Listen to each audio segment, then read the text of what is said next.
Hello everybody, my name is Zeenat Dalvi. Welcome to my channel.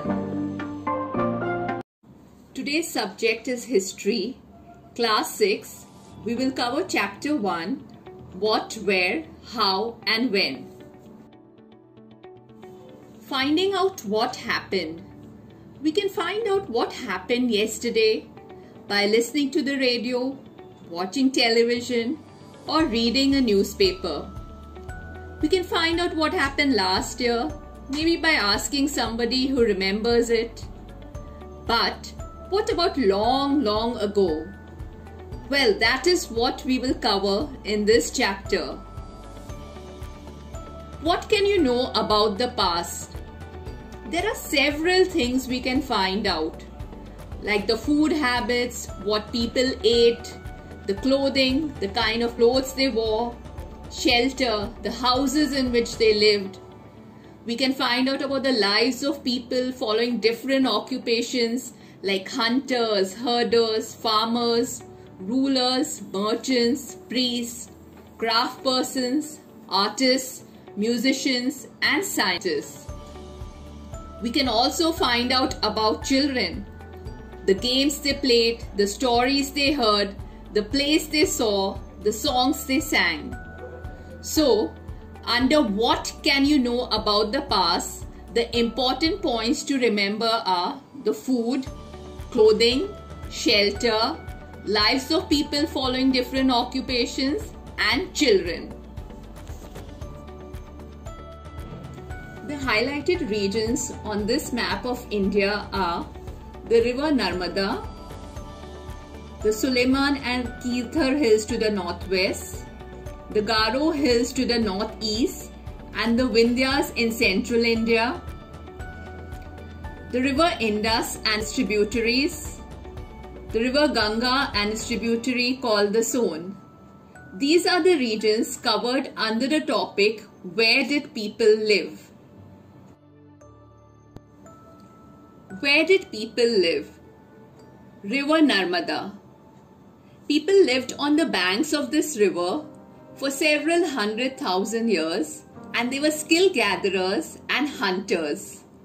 Skill gatherers were people who gathered their food, knew about the vast wealth of plants, collected roots, fruits, and other forest produce for their food. They also hunted animals. Suleiman and Kirthar hills to the northwest.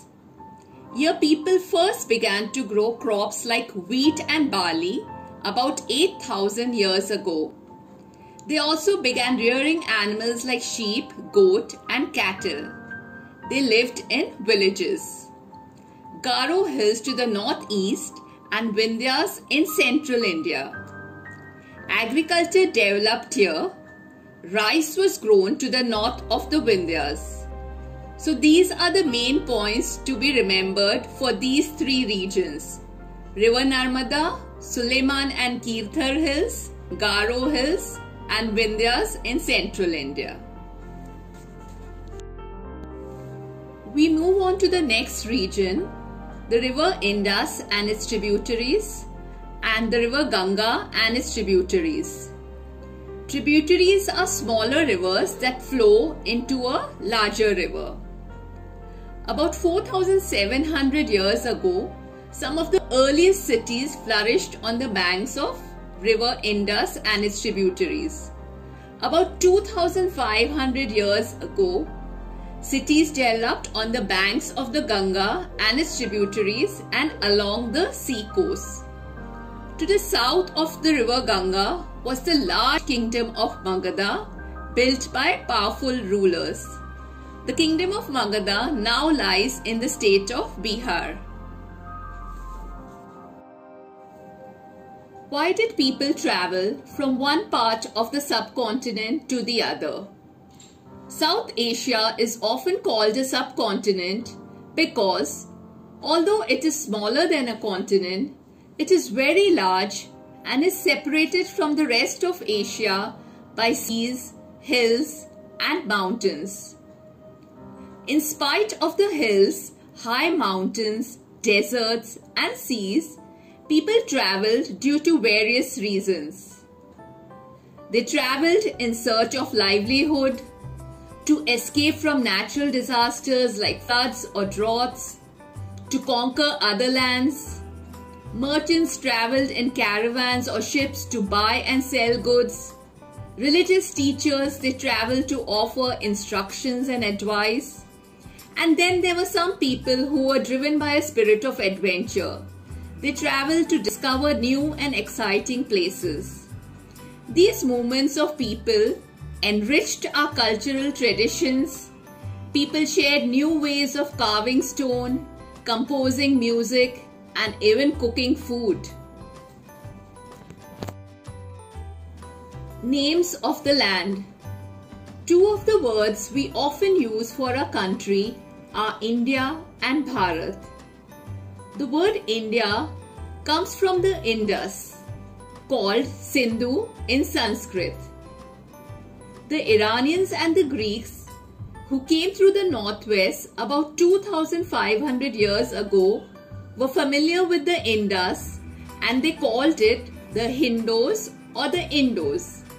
And the land to the east of the river was called India. The name Bharata was used for a group of people who lived in the northwest and who are mentioned in the Rig Veda, which is the earliest composition in Sanskrit, dated to about 3,500 years ago. Later, Bharat was used for the whole country. Finding out about the past. There are several ways of finding out about the past. One is to search for and read books that were written long ago. These are called manuscripts because they were written by hand. This comes from the Latin word manu, meaning hand. They were usually written on palm leaf or on the specially prepared bark of a tree known as the birch, which grows in the Himalayas. Over the years, many manuscripts were eaten away by insects, some were destroyed, but many have survived, often preserved in temples and monasteries. These books dealt with all kinds of subjects, like religious beliefs and practices, the lives of the kings, medicine and science, epics, poems, and plays. Many were written in Sanskrit. Others were in Prakrit, which is the languages used by the ordinary people, and Tamil.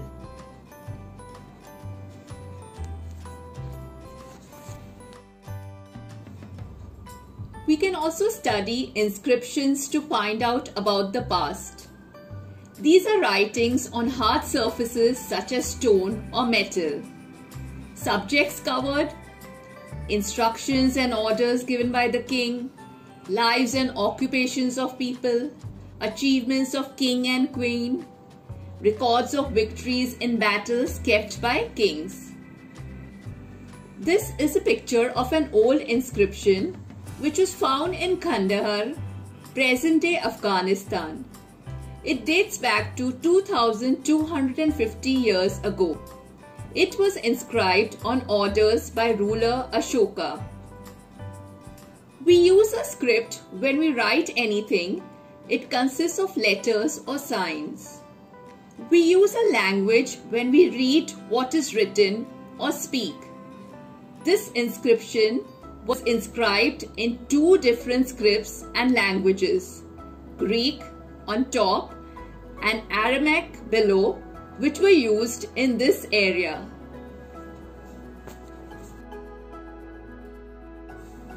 Studies of archaeologists. Archaeologists study the objects made and used in the past. They study the remains of buildings made of stone and brick, paintings and sculpture. They also explore and excavate to find tools, weapons, pots, pans, ornaments and coins. Some of the objects were made of stone, bone, baked clay or metal. They also look for bones of animals, birds and fish to find what people ate. Plant remains rarely survive If they survive, they are found in a chart form. Source. Historians or scholars who study the past use the word source to refer to the information found from manuscripts, inscriptions, and archaeology. So source, or the information found from manuscripts, inscriptions, and archaeology, plays a very important role in finding out about the past.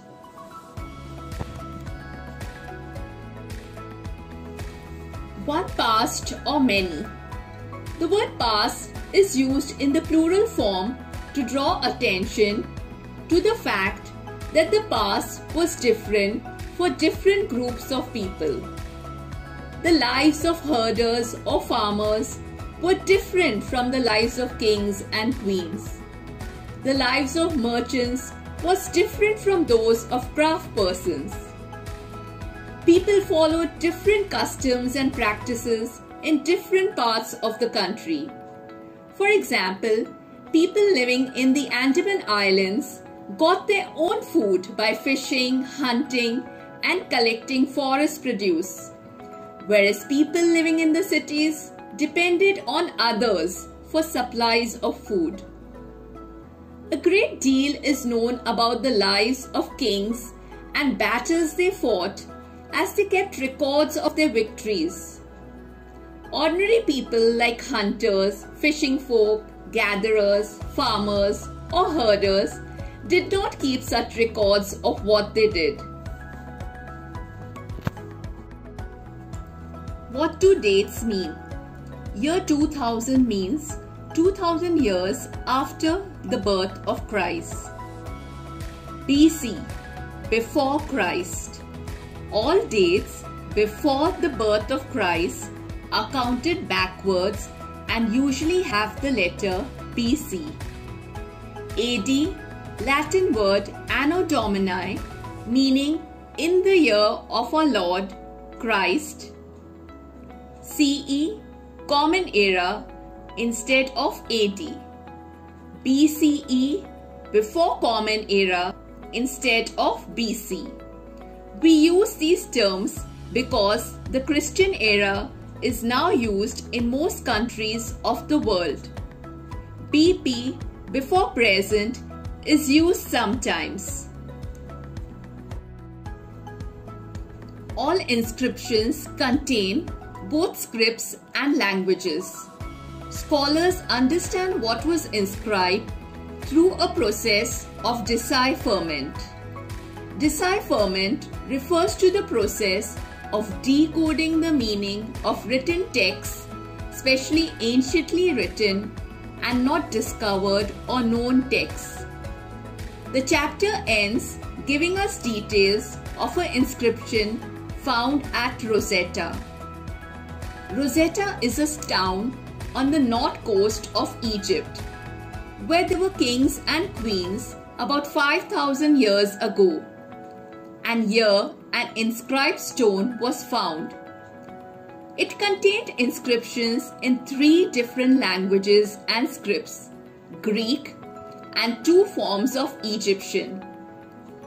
Scholars who could read Greek figured the names of kings and queens were enclosed in a little frame called a cartouche. Cartouche is an ornate frame around a design or inscription. They placed the Greek and Egyptian signs side by side and identified the sounds for which the Egyptian letters stood. A lion stood for L and a bird for A. Once they knew what the letters stood for, they could read other inscriptions as well. Here are a few fill-in-the-blanks to test your knowledge. You may pause the video and attempt these. A few more fill-in-the-blanks to test your knowledge. Please pause the video and try answering these. Here are the answers for the fill-in-the-blanks. Please check your answers.